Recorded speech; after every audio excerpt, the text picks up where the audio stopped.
All right, here we go. What's good, everybody? I'm Robert Dickens Jr. This is Ryan Reed. This is Elanders Frazier. This is John Gaal, and you're listening to Volta. Changing the conversation For percussion educators, Designers, And performers. Hey everybody, I'm Ryan Reed. I'm here with John Gaal, Robert Dickens, and Elanders Frazier, and you're listening to Volta Percussion. This is season 4, and today we're going to talk about something that's going to be hitting pretty near and dear to all of our hearts here pretty soon: advocacy. How to advocate for your program to get equipment, how to advocate for students, how to advocate for yourself, how to advocate for facilities. All of those good things.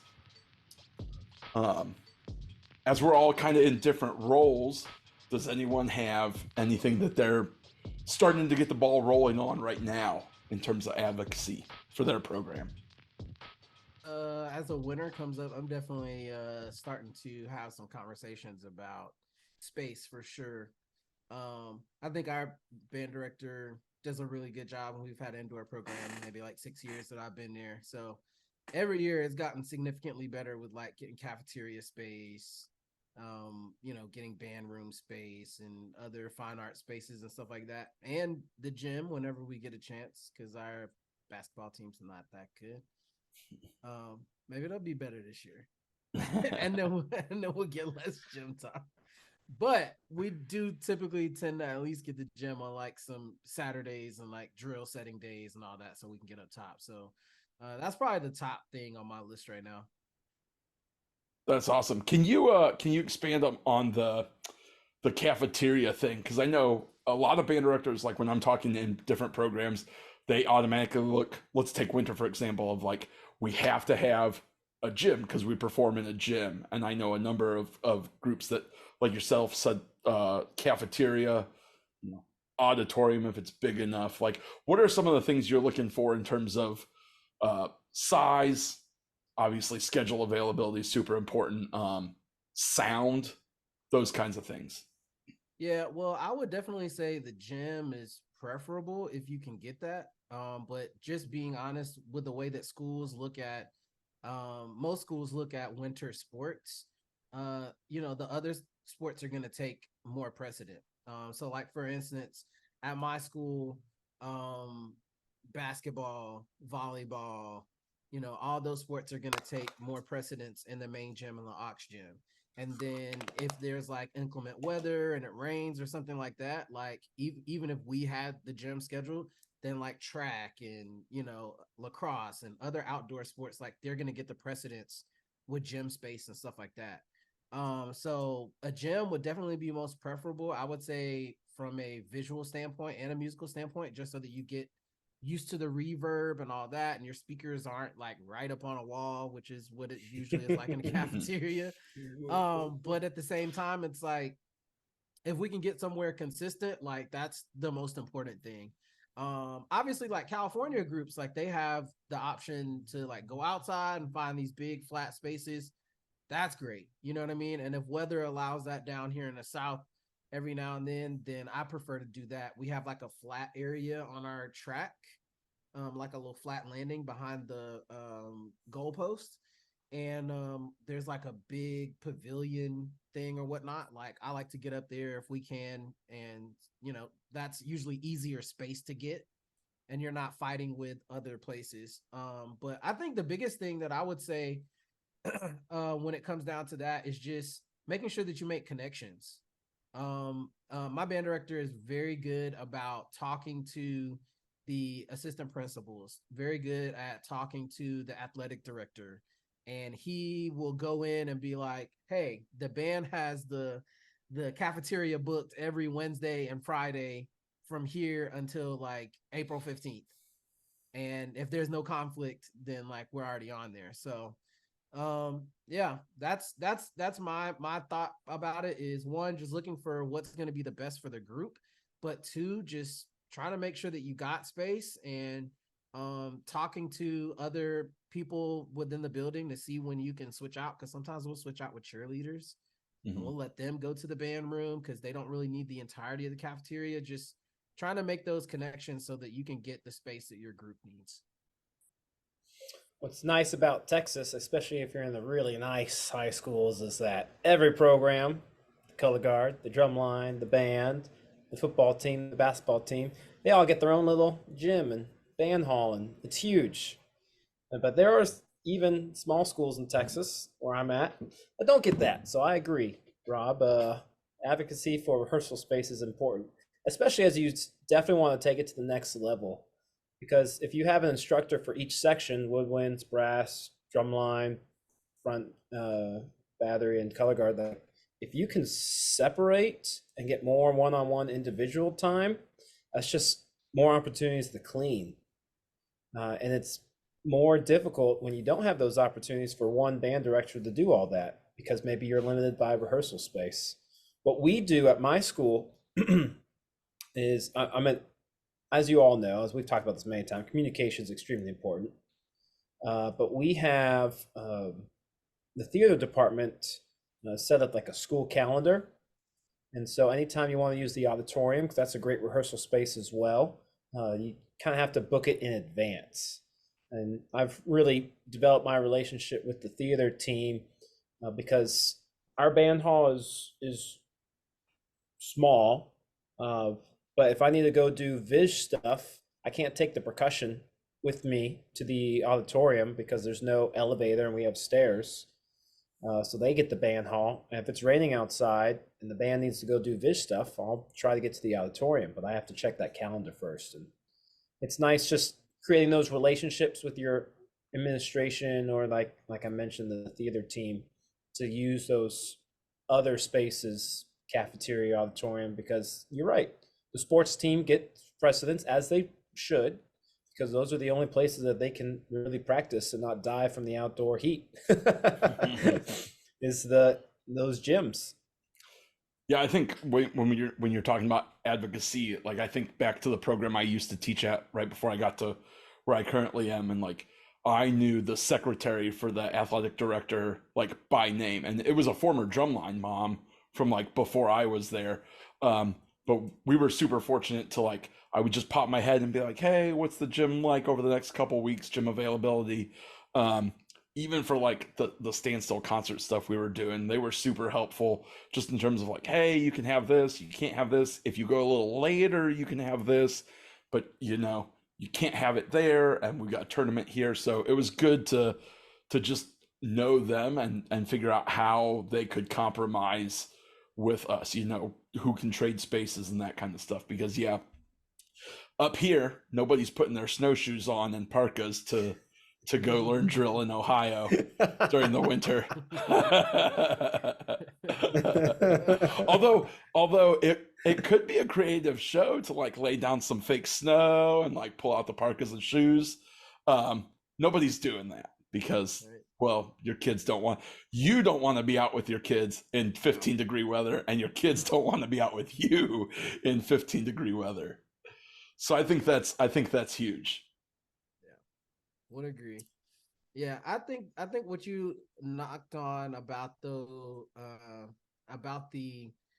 relationships is really important, and I would encourage any percussion director, don't be afraid to make those relationships. One, like make sure that you use the relationship that you have with your band director, and if possible, if they're not already doing that, like have them introduce you to the other people in the fine arts department. If you don't already know them because you're already working at the school, I would definitely say that would be a good first step, especially like when you have small ensemble stuff, you want to do breakouts, like a lot of the chorus room, the black box, orchestra room, like those are going to be your go-to people that are like, okay, hey, you can use my room as long as you set it up exactly like this every single time, and you make sure that you do that. Like that's a good place for you to have sectionals, because like John said, especially you're doing winter stuff, like you're really trying to get as clean as possible, like way cleaner than you probably would be able to specialize during the fall. So like being able to break those sections up is really, really, really important. And then I would say outside of that is like you talked about, like the calendar, like ask your band director, like who runs the facilities calendar. who's that person.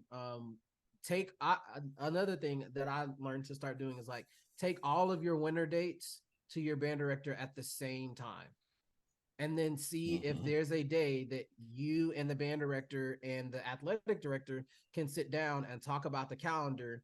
That way you can already know ahead of time, and they can say, hey, this is a problem date, this is a problem date, we got this in the cafeteria, this banquet on this day.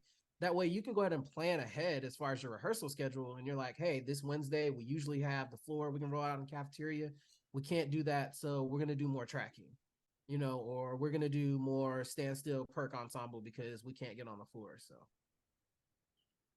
Yeah, I think it speaks to a lot of what we've talked about earlier in this season about planning in general and being able to plan in advance to know what you need to advocate for. So not only does that come in relationship to time and space, but also to resources as it relates to money, equipment, um, parental resources as it relates to volunteers, setting up fundraisers. Like all of those are different aspects of advocacy as it relates to your program, and they come at different times, right? At different portions of the year. Whereas at the beginning of the year you may be advocating more for certain types of resources, versus towards the end of the year you're advocating for different things.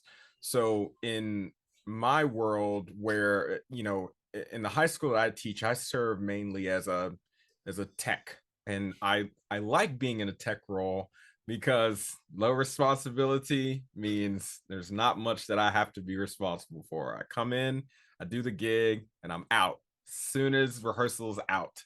John Wick style. Yeah, John Wick style. I'm the guy that calls, I put my coin on the table, I'm in and out.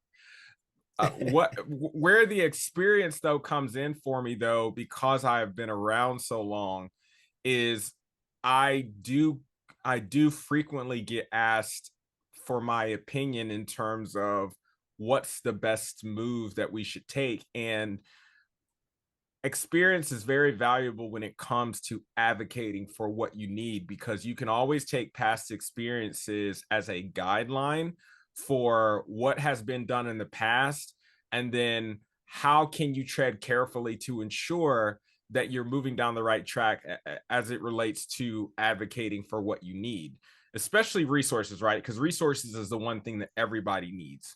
So in relationship to something like fundraising, right? You can set up a lot of different fundraisers, but what happens when they start to conflict with things like the band calendar and certain rehearsals that, have on the calendar? We can't stop fundraising, but we have to figure out how to fit it in. So now you have to figure out how can we kind of do both, right? So now you're having to start pulling different resources from different places. Maybe it's striking a deal with the band director to say, how about every third Monday we get, our percussion is back so we can run, the nighttime spirit night at this restaurant, or every third Saturday we get that morning time slot with nothing scheduled on it so that we can do a car wash. It's figuring out what's the right mix of planning in advance that you have to do in order to be able to advocate for the things that you need. And then along with that planning too, it's way easier to sell asking for something when you know what you're asking for, right? Especially as it relates to money, right? I know we're on this big thing right now at my school to try to get new battery equipment because our drums are like 15 plus years old, which in battery land is pretty old in terms of battery equipment. Now, granted, the tuning is exquisite. Holla at your boy. We know how to tune drums, all right? And I know I've asked y'all a lot, and my tuning has come a long way in the last couple of years, and it helps to be able to tune drums well. But even tuning drums okay doesn't replace old equipment. We are constantly fighting the pop screws and lugs, and it's a danger zone sometimes being around equipment that is that old and or rusty, etc. So we are always trying to find a way to put money into that goal of trying to get us to that new equipment base, which is, it's a high expense. And it's not something that comes lightly because we're fighting for the resource of other things. Our band uniforms are also almost they might be a little bit older. I think the band uniforms we got were like 2007. There's been some modifications, but for the most part, they're a little over 15 years old too. So it's like, what takes precedence there? You know what I mean? It's like you're always trying to figure out what is the next thing that has to be purchased, because of course with counties and systems, they will give you some type of stipend or some kind of money, but it's usually a low amount, and it usually comes at very long intervals, right? It's not like you're getting, something every single year. You're getting something every 2 or 3 years, and it's only a certain dollar amount, and you have to know exactly what you're spending it on, which is not always the case, right? Like, who wakes up and is like, I know exactly how many tubas I need this year. Like, it's based on what's breaking. You know what I mean? Like, it's based on what's breaking or what has broken in the last however many years. So that's one of those things to where it really does take a lot of communication. It takes a lot of planning to be able to know and understand what are we trying to advocate for, and then can we sell it appropriately? I think grant writing is such a great way to try to advocate for your program in a very positive means that gets people to understand what it is that we're trying to get, why we're trying to get it, how it's going to be beneficial, and then how it's going to make the program itself just survive that much longer, right? It fits the total mission of the program. So I want to say that it does not come lightly in the form of thinking in advance what you have to advocate for, but then also just making sure that you have really done your due diligence before you step into those conversations, because it's rare to get the multiple opportunities to do that, right? Like Ryan was saying, to be able to get into the room with that secretary, like, he's got to know exactly the dates that he needs right then, because it's very rare he's going to get that opportunity to have that meeting again, right? Or the dates might be gone the next time he does get that opportunity. So, and I know I've dealt with a lot of different athletic directors or assistant principals in the past, and it's like, if you don't have all them dates right there on that first meeting, it's like, well, you can get it when it's free. And it's like, getting it when it's free is like, it's like, okay, I guess we outside then. I'm fortunate in Florida, we don't have to deal with snow. All we have to deal with is rain. But sometimes dealing with rain and just cold weather is like a no-go, because it's hard to pull a floor out there when it's freezing cold and you're trying to teach kids. Kids are miserable, like you said, you can't get on top of it. So there are years where we're outside until like mid-February. We don't even know what the drill looks like from the top until halfway through the winter season, because we've never been on top of it. You know what I mean? Not even at shows, barely. So it's oh God. I feel like, just thinking about it, sometimes it feels like it's exhausting to advocate for your program, but it's one of those challenges that you accept when you go into a situation, especially music programs, where and understand that we are typically not the primary generator of XYZ of a school, where it's usually sports, or sometimes it's academics. If you're, at a magnet school, or John, you're at like one of those like a magnet school or something that has a more science STEM program related, where the art side of it it's something that's offered because It's at the people bottom. yeah, right, like I said, it's something that's offered because we gotta have music, but it's like, it's not the primary focus, right? So it's And like, that's hard. Like, when you're in those is. situations, those are the hardest, because depending on the person leading, you want the program to be, I think everyone wants their program to be good, to be well respected, to play well in whatever capacity that is. And you have to realize that depending on your situation, there's a cap. There's a ceiling as far as you can go. And are you okay with it being what it is, whether the quality or the size or whatever restriction it is, if you're going to work there? Or do you believe you need to go somewhere else after a certain amount of time? And I think we all recognize, especially, I think this will be really good for young teachers too, is just because you're at some place doesn't mean you have to stay there forever. It's important that you do stay there for a long period of time. Otherwise, that program's not going to get better. And of course, the longer you're there, the more experience you're going to get, the better the students are going to understand your lingo and the way of doing things, and you can build a program. It does take a lot of time, a lot of hard work. It can happen, but certain programs can only be built to a certain height, given the things that we're talking about. And you, as the instructor, have to realize at that moment, are you okay with not pushing for more and just being content with where you're at, knowing that you've maxed out the best way you can? Or are you not content and have to move on to something else? Well, and that's hard because that's almost like an acceptance thing. Like it's not that, like, the hardest part is accepting that it's like, okay, this is as good as I can make it. And it's not, I think you have to get over the fact of like the word I in that statement. It's not as good as you can make it. It's as good as it's gonna be given the present circumstance. Like, you can't just magically wish for the more district rehearsal to grow, spaces. yeah, for more rehearsal spaces, or the district to be twice as big, or twice as many kids, or those are all things you can advocate for, but those are things that are less likely to happen just based on logistics and cost of those things. I think, yeah, the first step in a lot of this stuff is just the initial ask. And I think that's sometimes the hardest thing to get over. And I as E was talking earlier, I was reminded of a school I worked at, this is a handful of years ago, that used a $0 budget system. And I may have mentioned this to you guys before, but what it is it's not that they have $0. I see E's face right now.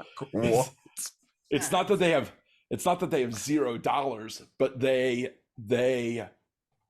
I think they had an initial budget, but then there was this pot of money that just sat there, and if you didn't ask, it didn't get used.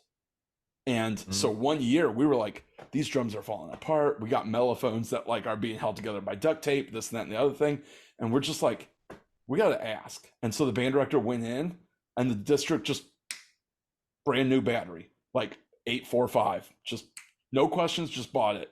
Next year he went back and was like, hey, we need 7 mellophones, just bought it. And all it was nobody was asking, so they just had this money sitting here. And that's something he had been in the district for years and didn't know that that's how they operated. So that initial ask is just so important, because you never know, like, who knows who's sitting on a pile of cash somewhere that is willing to help you. And advocacy, I think, doesn't just have to be in the district, like writing grants, writing sponsorship letters to businesses in the area, or alumni that are older now from your program, that can help in that way. Parents. Yes. Yep. Yeah. And the parents thing is huge, because they can advocate in different ways. Like, we have parents come in on our camp days and just cook meals for the kids, so they don't have to like spend money or pack lunch or whatever. And it gets the parents involved in the program and feel a part of the program, which is huge too, when you're asking them to like, hey, we're going to carpool to this show, or we're going to start carpooling now to save a lot of money for our indoor season, which we started 2 years ago, which has been huge. It was like a third of our budget was saved just by carpooling. But that initial ask of like, are we going to be able to do this? And they got involved and they started cooking meals, and then they were hyped, and then they feel a part of the program. And I always send a thank you letter. I think there's a lot more ways to think about it too. I think the parent part of it is huge. Especially just because I know earlier in my career, I feel like I definitely was I was definitely more hesitant to interact with parents consistently. Just because obviously you hear so many horror stories of little Johnny didn't make the snare drum and now his mom's pissed because blah, blah, blah, blah. You know what I mean? Just weird stuff like that. But ultimately I feel like the more upfront you are about talking to parents, and I feel like a big part of advocacy is educating the parents, educating the district, educating your principal, whoever it is around you as to what it is that you do. then you have a better opportunity ahead of you. Because ultimately, they don't understand, unless they've been in your shoes, they don't necessarily understand how what you're advocating for this small bit of the program, that's a small bit of the school, helps the entirety of the school. You know what I mean? Like we're talking about electronics and we're like, hey, we need to get a better sound system. And it's like, well, what's wrong with the sound system that we got? Well, it's this, and this. Well, how does that help the rest of the band? Well, imagine the amount of sounds and soundscape and the quality that is gonna, the drama and cinematic elements that electronics can bring to our show with the pristine sound that you're already getting out of the band. Add that electronics package.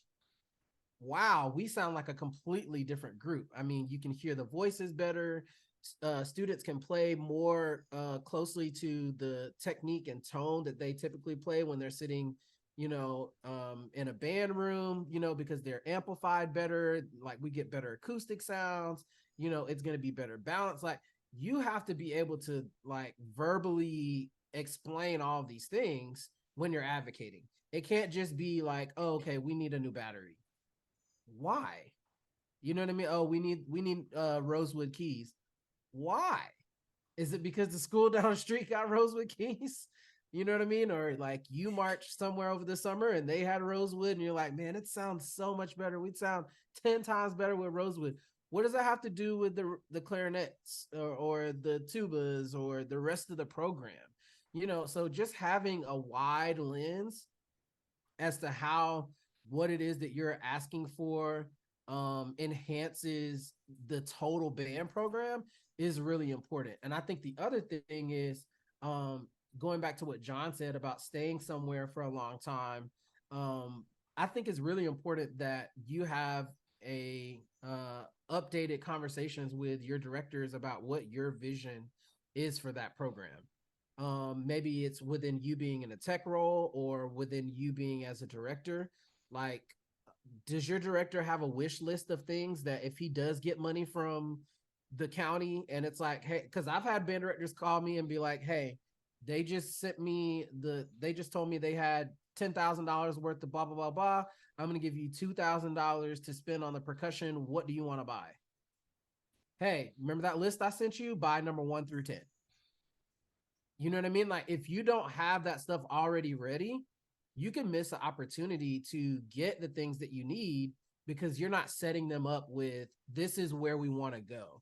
And I do feel like John said, if you do have that conversation with your band director and maybe they feel like, hey, well, this is the best that we can get and this is as far as we want to go, then at least you know that you've had the conversation and you guys are both clear on like what it's going to take for you to get to that next place. Because ultimately, like the facilities, the equipment, like that is a big part of running a quote unquote world-class percussion ensemble.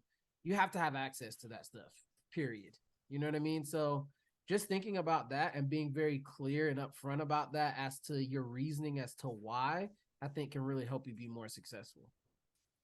Yeah, I think that was a great point about the wide lens, because I think one thing that helped me as I got older was when I was younger, it was like the drums need this, the percussion needs this, we need this, we need this, we need this, we need this. And then as soon as I switched over to like what is best for the band program, I think the band directors grew a lot more respect for me, and were willing to take those asks a little bit more seriously, because also our job as like our success as percussionists and percussion sections and percussion instructors is tied to the success of the band.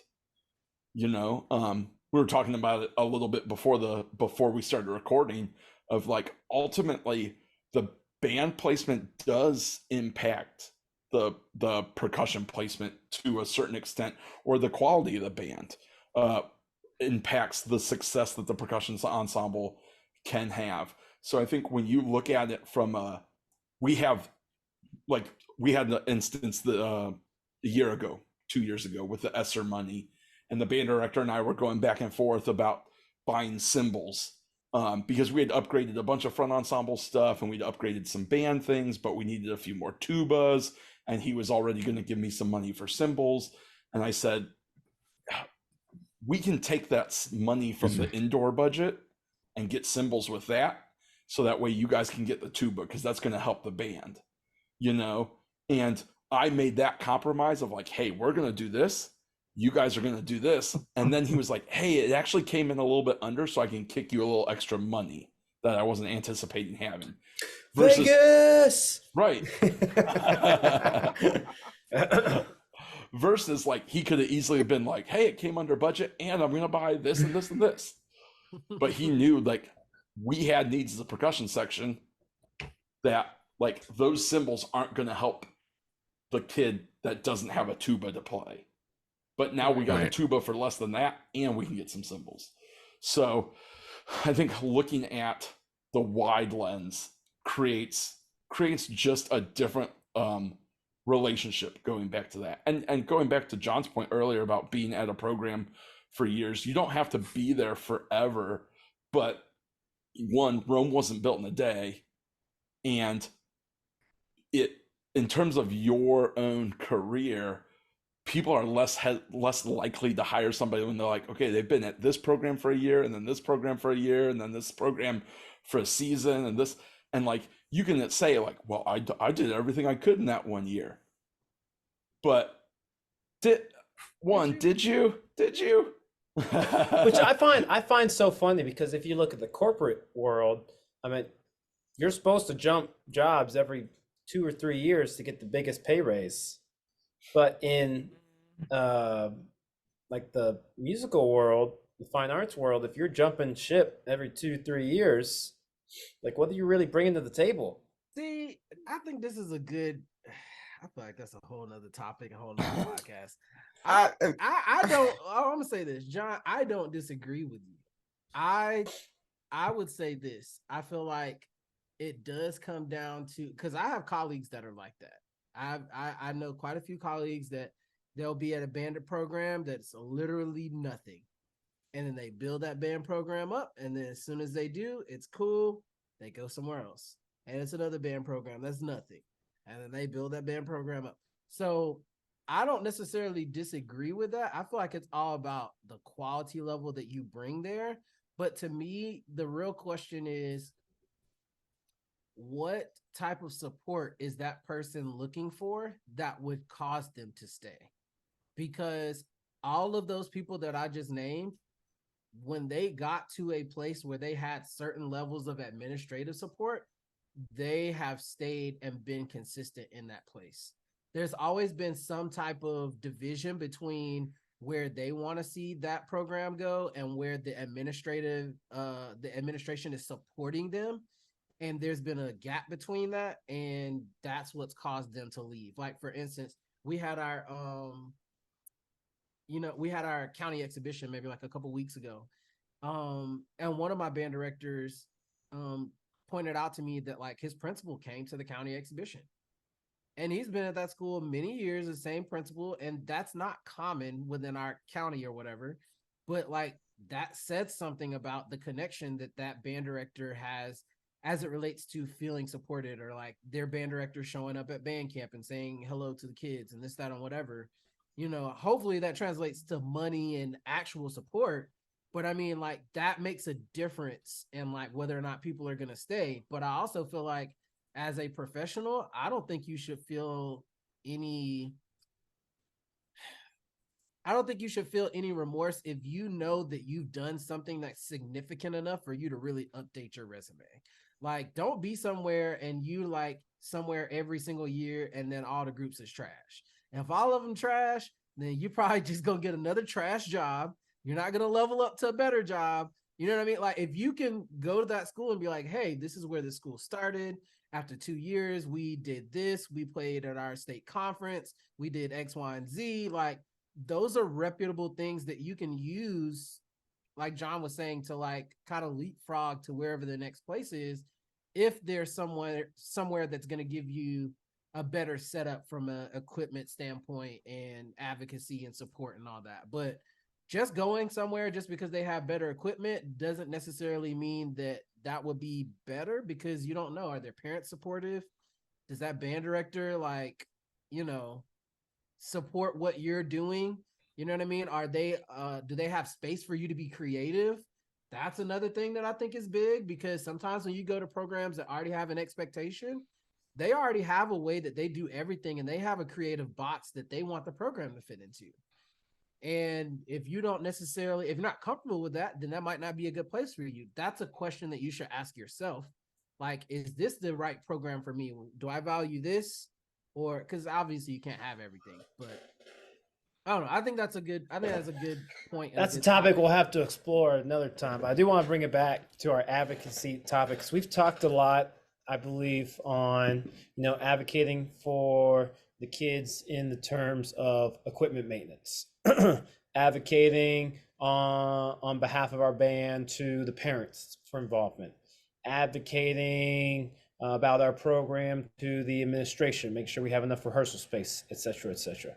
One thing I think we have left out, which again, depending on your situation, could be different, but I would say also advocating to your administration on how you want your band to run as it in regards to classes. Depending on your band size and how many directors you have and your rehearsal facilities, all those other stuff, advocating, do you do better individually, how you teach specifically is what I'm talking about, in large group settings, or having each class, like for example, large group settings, as in, this is the symphonic band, this is the non-varsity band, this is my beginner band, et cetera, breaking up classes of your work day that way, or breaking it up as sections. Period 1, that's when I meet with my woodwinds. Period 2 is my high brass. Period 3 is my low brass and color guard maybe. Period 4, drums.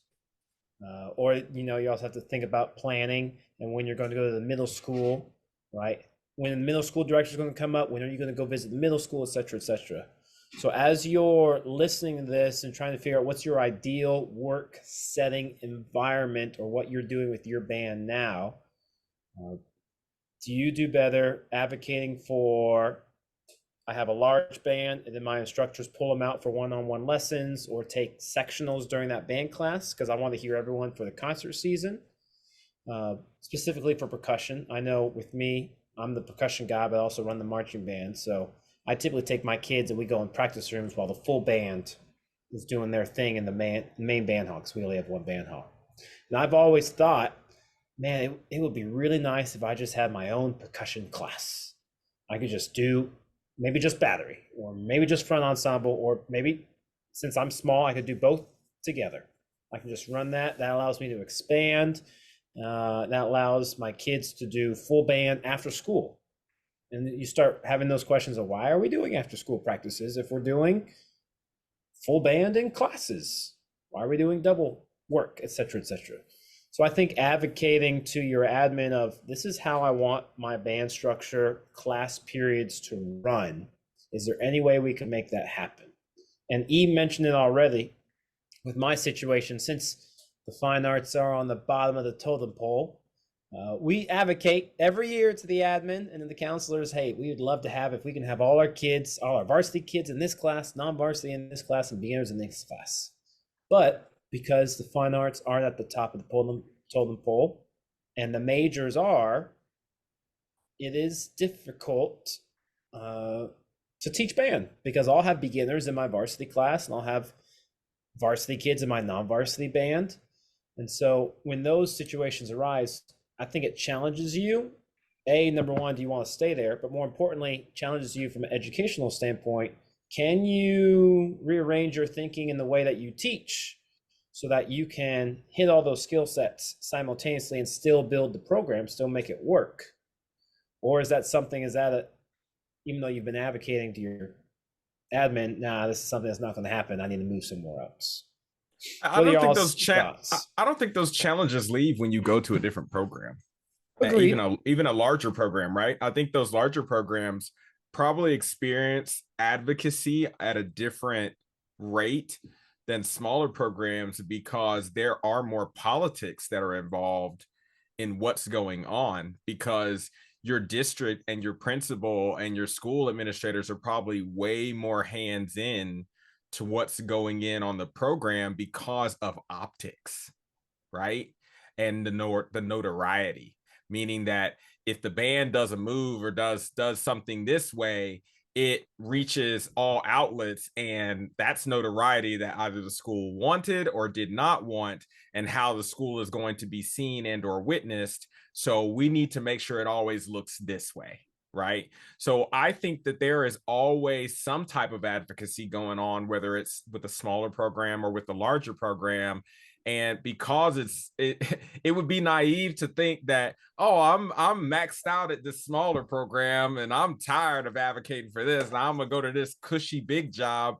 Nah, bro, you're still advocating for something. You just may not be advocating for equipment anymore, because you get all the equipment that you need, but maybe now you're advocating for the right to teach what you want to teach, because someone's coming in and saying, yo, I need a new stands tune every Friday night because we're the band that debuts something every week.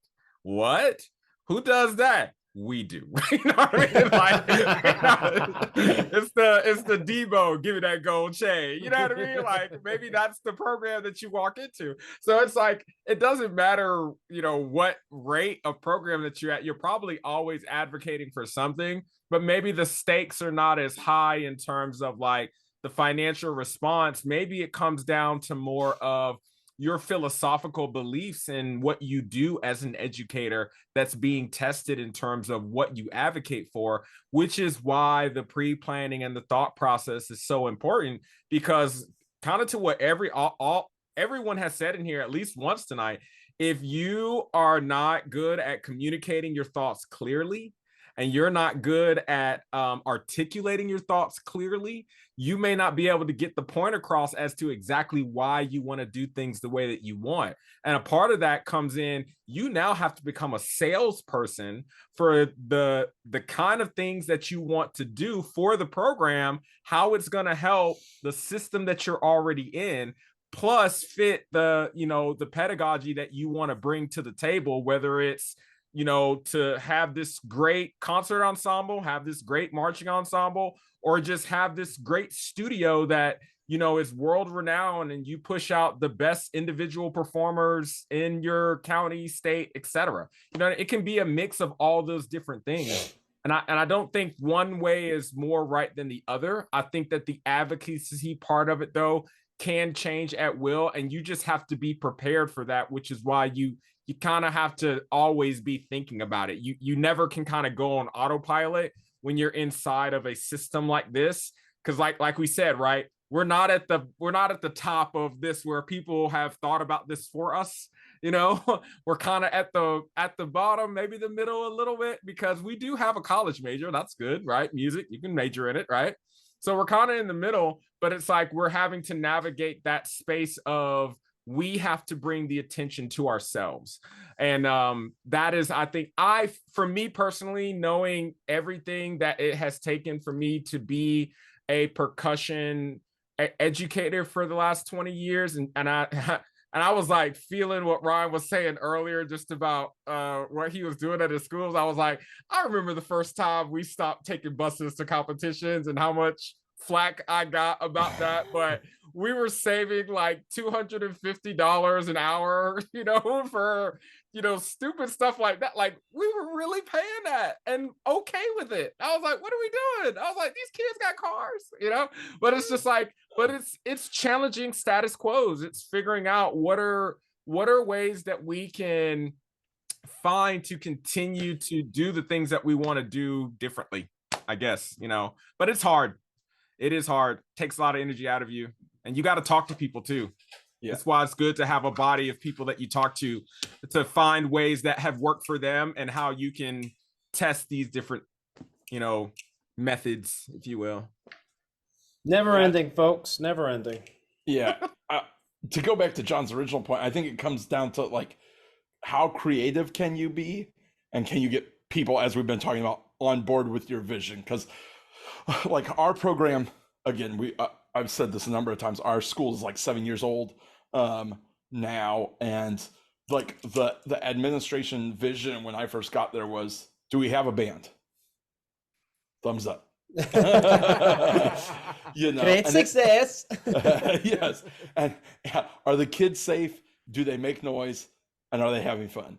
And it took us, the band director and myself, sitting down and going, what does the vision look like for us? Like, our goal for our concert program is to play at Midwest, and we go into meetings, and he says that, and he's like, we have a program that can do that. This is where we lack support. This is where we need support. This is our greatest priority.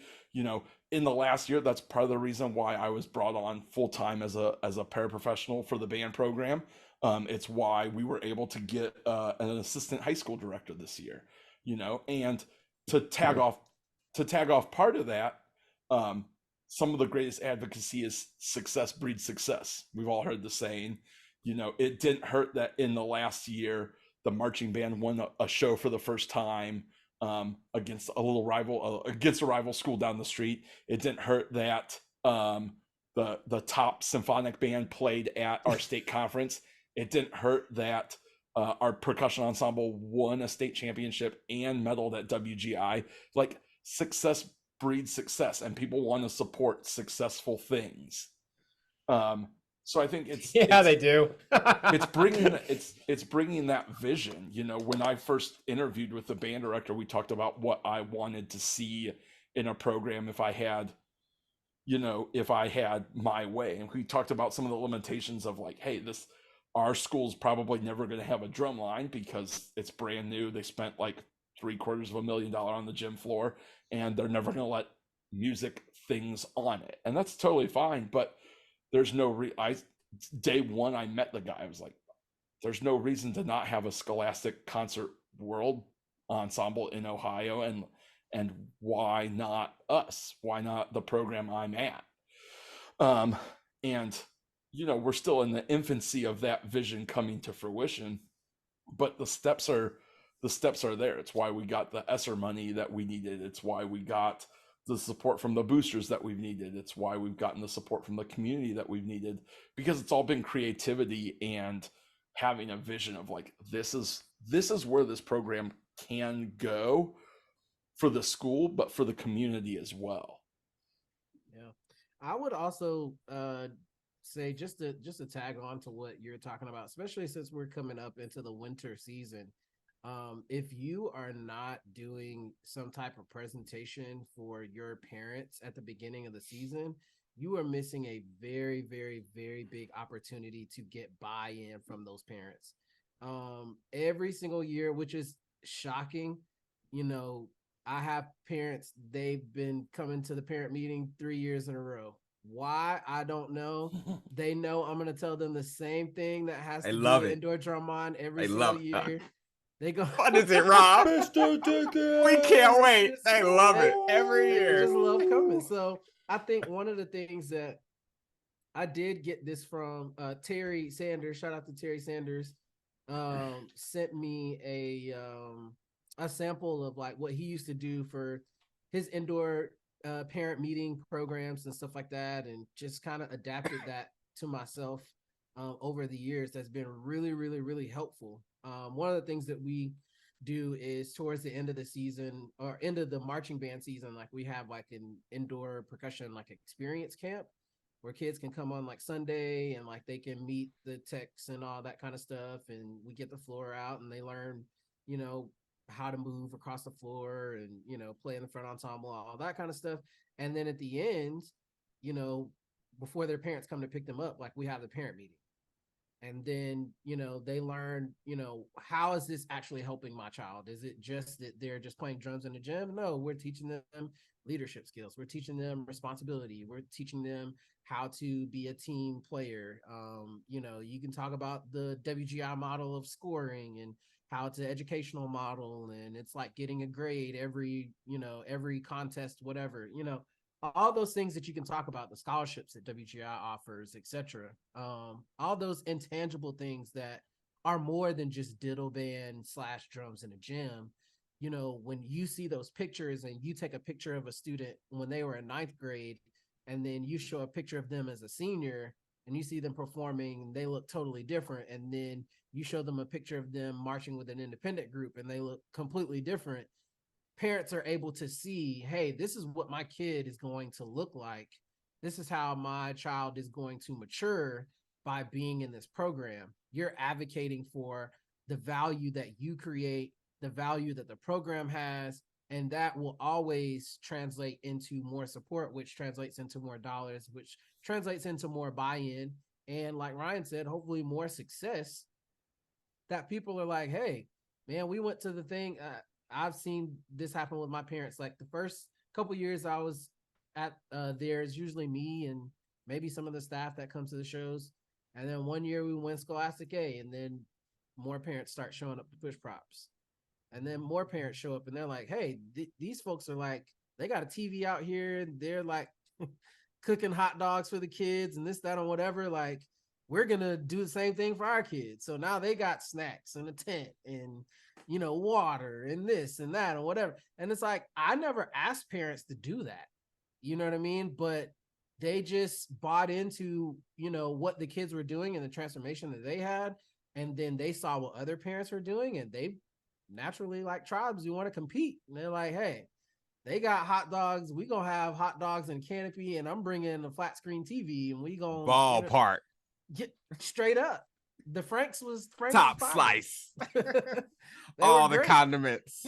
all of it. So I think that's something that I hope that, especially we're getting ready to go into this part of the season, like really make sure that you don't miss that opportunity. Show your uniform. If you can play some of the music, play the music, like get the kids excited about it. That way, when they come to audition, tell them why it costs as much as it costs. That's really important. What you want my kid to do this and it costs $800, or it costs $1,000. Why?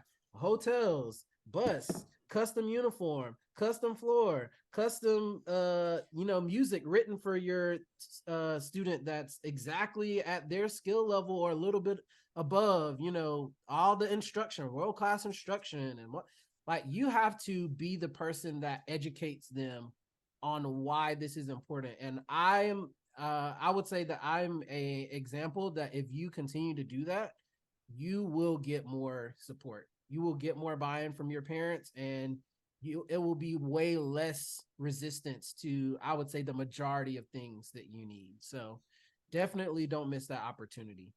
Yeah, I think this has been a great conversation just in terms of advocacy. I know we popped another idea for another episode out in the middle of this too, so I'm excited to talk about that. But as we're getting ready, we're just heading into our winter season, which for some of us is winter winds or drumline or color guard can benefit from all of this. And I think the concert programs, your sit down bands can benefit from this conversation. So share this episode with somebody that's in the game, looking to advocate for their program, looking for ideas. Who knows? Maybe your school has a pile of money that they're just waiting to give out to somebody who asks.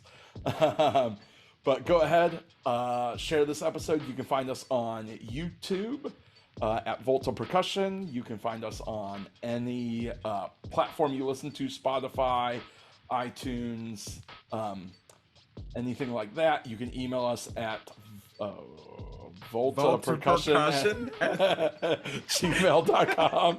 At gmail.com, yes. There it is. Volta Percussion at gmail.com. You can also find us at Instagram at Volta Percussion. So we look forward to hearing from you. Hopefully we can help your program advocate. Hopefully this conversation has helped you get some ideas for advocacy. Talk to you next time. Bye.